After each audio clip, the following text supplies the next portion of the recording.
आज के इस कार्यक्रम में जो लाभार्थी हैं, जिनको हरियाणा सरकार ने अपनी एक विशेष योजना में और 100-100 गज के प्लॉट ये दिए हैं, ऐसे सभी लाभार्थी बंधुगण, पत्रकार, छायाकार मित्रों, आज सब हमारे जो उपस्थित बंधु हैं, सबसे पहले तो मैं आने वाला जो प्रमुख त्यौहार है दीपावली, और न केवल दीपावली बल्कि दीपावली के साथ त्योहारों का एक बहुत बड़ा जिसको कहना चाहिए समूह ये साथ आता है।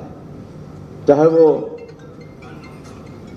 धनतेरस हो, छोटी दिवाली, बड़ी दिवाली तो होती ही है, बाद में भैया दूज होती है, फिर छठ का पर्व भी आ रहा है, और इससे पहले भी ये महीना पूरा वास्तव में तो त्योहारों का पर्व यानी महीना होता है, पर्वों का महीना होता है। दशहरा गया, उसके बाद शरद पूर्णिमा गई है, तो ऐसे लगातार ये त्यौहार, नवरात्रे उससे पहले गए हैं, तो एक उत्सवों का माहौल होता है। और मैं उन विशेष बंधुओं को जिनको आज 100-100 गज के प्लॉट दिए जाने की ये जो प्रारंभ किया है, न केवल यहाँ बल्कि हरियाणा के सभी जिलों में इस कार्यक्रम के माध्यम से लोगों को आज प्लॉट दिए जा रहे हैं। लगभग 9000 ऐसे बंधुओं को आज ये प्लॉट दिए जा रहे हैं। तो इन 9000 बंधुओं को खास तौर पर दिवाली के त्यौहार के रूप में, दिवाली के भेंट के रूप में ये प्लॉट मिले हैं।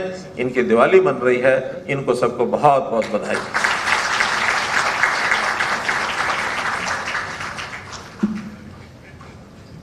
मित्रों, आज वर्तमान सरकार, जो हमारी नायब सरकार जो कहें, 1 वर्ष पूरा हो गया है। 17 अक्टूबर को उन्होंने शपथ ली थी, और ये भी आपको ध्यान में है कि उससे पहले 2 साल मनोहर सरकार भी रही है, और उस नाते से ये 3 साल का कार्यकाल हुआ है, न कि 1 साल का। यानी 10 साल पहले रही है और 1 साल, ये 11 साल का कार्यकाल हो गया है। तो 11 साल के कार्यकाल में भारतीय जनता पार्टी की सरकार ने प्रदेश में, और ऐसी 11 साल की सरकार मोदी जी की, उन्होंने केंद्र में बहुत बड़े नए आयाम खड़े किए हैं, और नए आयामों में कई प्रकार की व्यवस्थाएं बदली हैं, सिस्टम्स बनाए हैं, और कई तरह की सेवाएं गरीब जनता को ये खास करके दी है।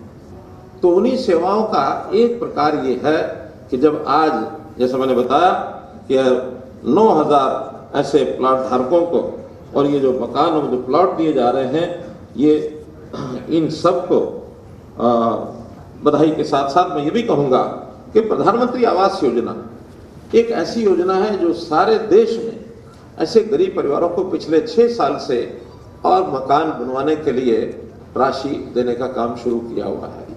6 साल में जो कुल घोषणाएं हुई हैं, 3 और 4 7 करोड़ मकान दिए जाएंगे।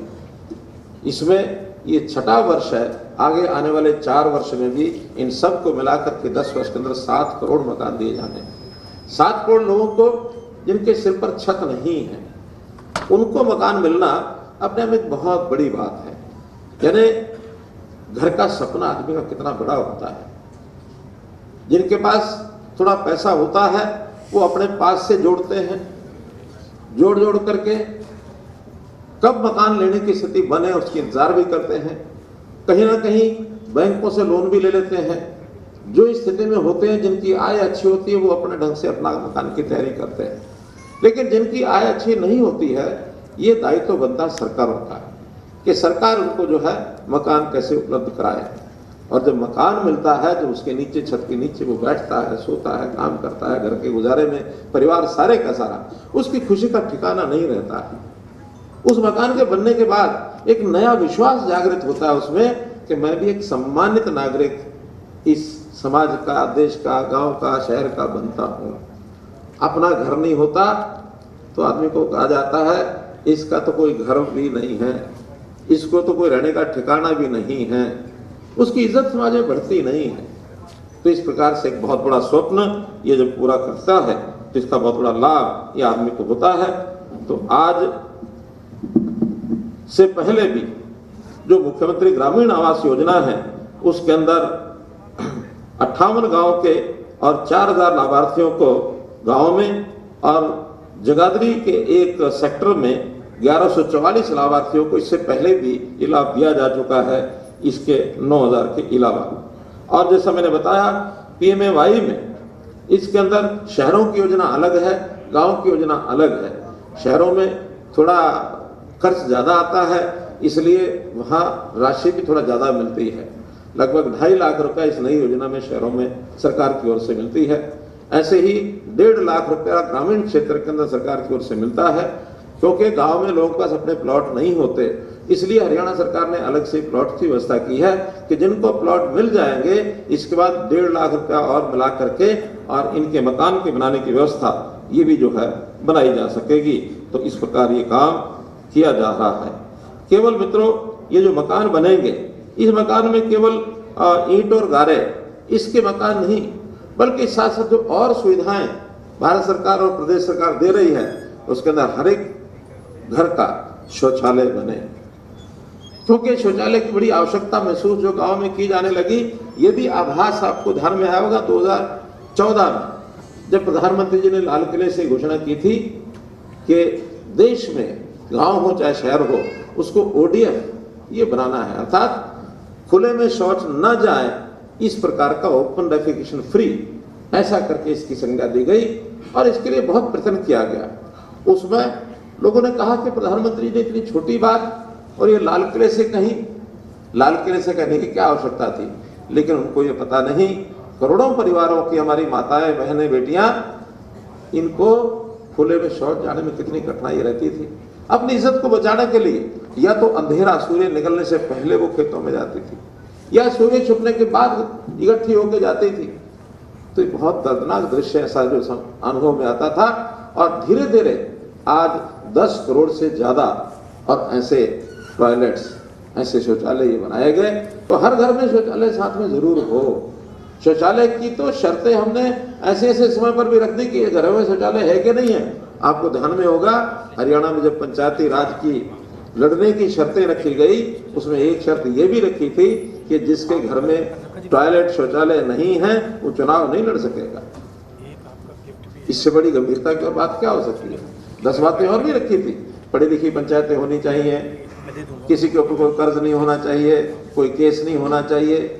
लेकिन ये शर्तें कभी कोई सोचता नहीं था कि समाज के जीवन स्तर को ऊंचा उठाना।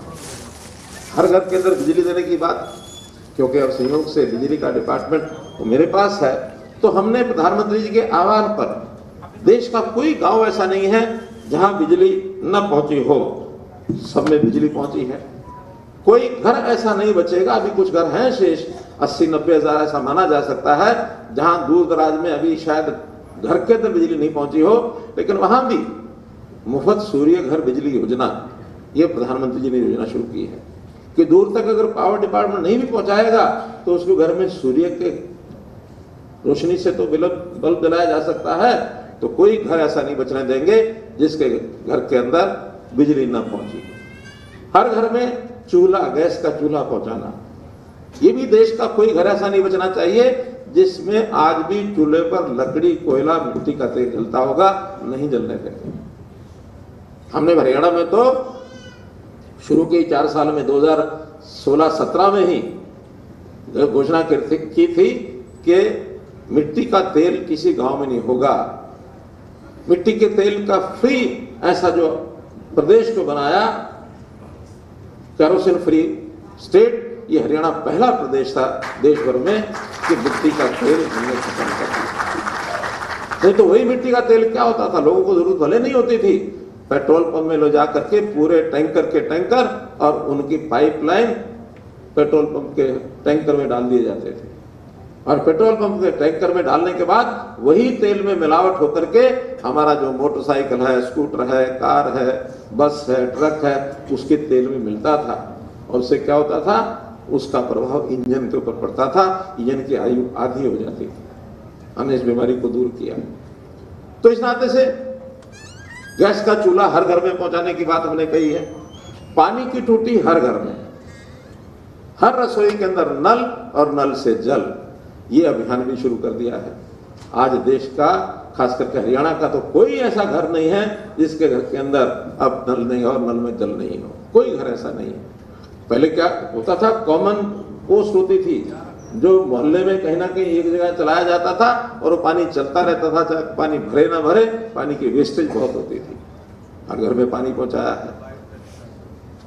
तो इस प्रकार से सारी सुविधाएं, राशन की बात है, कोई समय था गरीबी के कारण से हमारे परिवार को राशन की आवश्यकता पूर्ति नहीं होती थी, खास करके कोविड के बाद, और लोगों को इतना राशन दिया शायद जरूरत नहीं होती थी तब भी राशन घर में होता था, अगली बार वो राशन लेने भी नहीं जाता था। यानी 80 करोड़ परिवारों में मुफ्त राशन, 80 करोड़ लोगों के घर में मुफ्त राशन ही पहुंचाया है। कोई आदमी बीमार हो जाए, घर में इलाज के लिए पैसा नहीं है, गरीब आदमी क्या करे? गरीब आदमी के हर परिवार के सदस्य का इलाज मुफ्त में कैसे हो, मोदी जी ने सबसे पहले आयुष्मान भारत के माध्यम से 5 लाख रुपए का हर परिवार का और एक बीमा करा दिया। 5 लाख रुपए तक का इलाज, इसका कोई पैसा गरीब परिवार को नहीं देना पड़ेगा। आखिर ये गरीबों की सुविधा के लिए है तो अब क्या करेंगे? देश बहुत आगे बढ़ रहा है। प्रदेश की सारी योजनाएं, केंद्र की सब योजनाएं प्रदेश के अंदर लागू की जा रही हैं। तो इस नाते से हमारे यहाँ जो मकान हैं, इन मकानों में सब प्रकार की सुविधाएं ये भी हम दे रहे हैं, और इन सुविधाओं को मिलने के बाद एक सुखी जीवन गांव का व्यक्ति हो, शहर का व्यक्ति हो, वो किस प्रकार से और आगे बढ़ करके इसमें काम कर सकता है। भाइयों बहनों, केवल ये विषय प्रदेश सरकार का नहीं है, जो कि मेरे पास केंद्र की एक जिम्मेदारी है। उस नाते से मैं ये भी बताऊंगा कि पिछले 11 वर्ष के अंदर हमने केंद्र के अंदर भी कितनी व्यवस्थाएं की, प्रदेश में भी व्यवस्थाएं की। जैसा प्रदेश की बातें अगर हम करें तो हमने सबसे पहले, जो फरियादी आदमी होता था वो दौड़ करके चंडीगढ़ पहुंचता था, भीड़ लगी रहती थी। हमने, मुझे याद है कि पहला साल 25 तारीख थी, 25 दिसंबर 2014, 25 दिसंबर को हमने एक सीएम विंडो की घोषणा की थी। सबसे पहले गुड गवर्नेंस जो डे था, अटल जी का जन्मदिन था, उस दिन हमने उसमें ये कहा था कि किसी व्यक्ति को चंडीगढ़ आने की जरूरत नहीं है। पर्चा लेके जाते थे, भीड़ की भीड़ चलती थी, 4 दिन 6 दिन बैठे रहते थे, हजारों रुपया खर्च हो जाता था, और काम करने के लिए किसी की जेब गर्म करनी पड़ती थी। हमने सब बातें बंद कर दी कि व्यक्ति एक सीएम विंडो के नाते अपना पर्चा डाल देगा, हमारे पास पहुंच जाएगा, हम अपने आप देख करके उसका समाधान कर देंगे। 13.5 लाख एप्लीकेशन उस सीएम विंडो के अंदर आई, जिसमें लगभग सब केसों के काम हो गए। 13.5 लाख।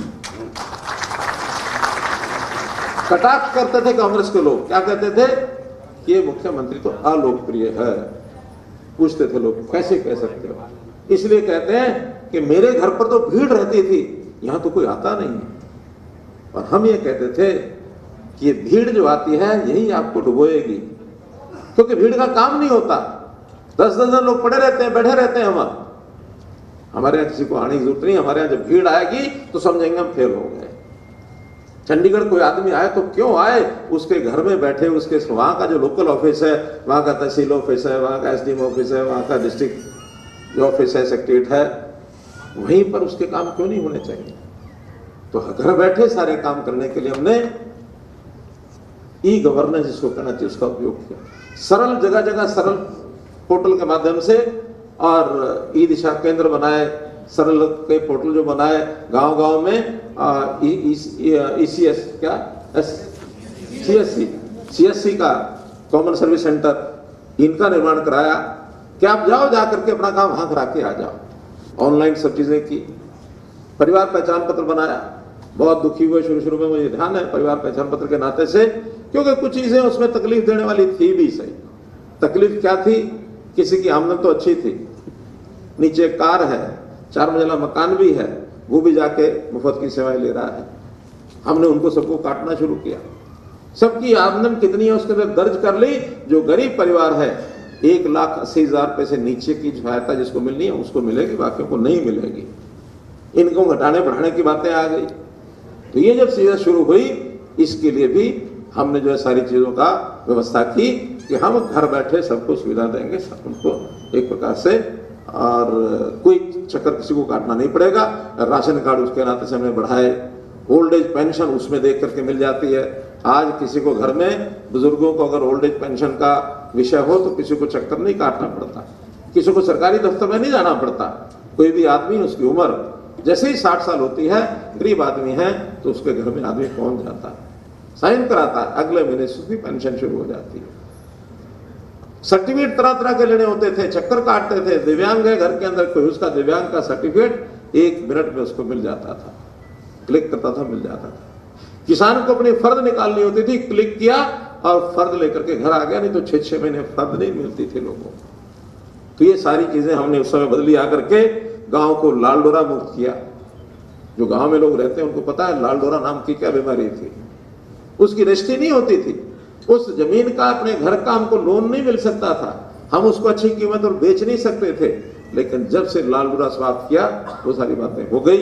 ऐसे ही हमने ये जो भर्तियां होती थी, और इस भर्तियों में जो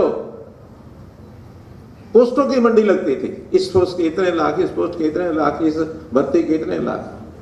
क्या पिछले 10 साल से 11 साल से कोई एक भी पैसा किसी ने भर्ती के लिए लिया है? क्या लिया किसी ने?